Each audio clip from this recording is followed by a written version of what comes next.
Extraordinary video released by the Trump administration showing the seizure of an oil tanker off of Venezuela, a dramatic escalation in President Trump's effort to pressure Venezuelan President Nicolas Maduro.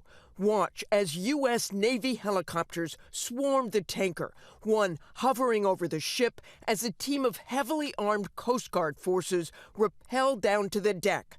President Trump announcing the seizure hours later. We've just seized a tanker on the coast of Venezuela, large tanker, very large.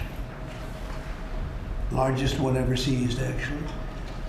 And other things are happening. This is the first time President Trump has overtly targeted Venezuela's oil exports, the government's main source of revenue. The president saying the U.S. may confiscate the oil on board. What happens to the oil on this ship? Well, we keep it, I guess. Attorney General Pam Bondi writing on social media that the tanker was used to transport sanctioned oil from Venezuela and Iran and is part of an illicit oil shipping network supporting foreign terrorist organizations. It was seized for a very good reason.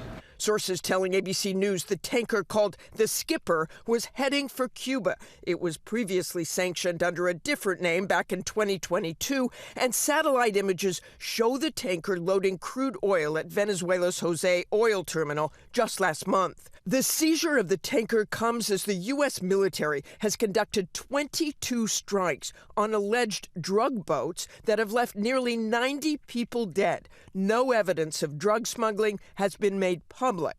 The White House insisting the strikes are lawful, arguing the U.S. is in a formal armed conflict with drug cartels, an assertion disputed by a wide range of legal experts, while lawmakers on both sides of the aisle caution against dragging the U.S. into another conflict. I can't even imagine that the American people will have any appetite for yet another forever war. The president admitting to Politico he wants to see Maduro go. How far would you go to take Maduro out of office? I don't want to say that, but... But you want to see him out? His days are numbered. Can you rule out an American ground invasion? I don't want to rule in or out. I don't talk about it.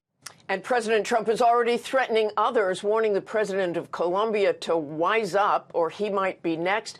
Of course, at the same time, President Trump has pardoned the former president of Honduras, who was convicted and serving time in a U.S. prison for drug trafficking. Robin? Yes, we do remember that, Martha. Thank you.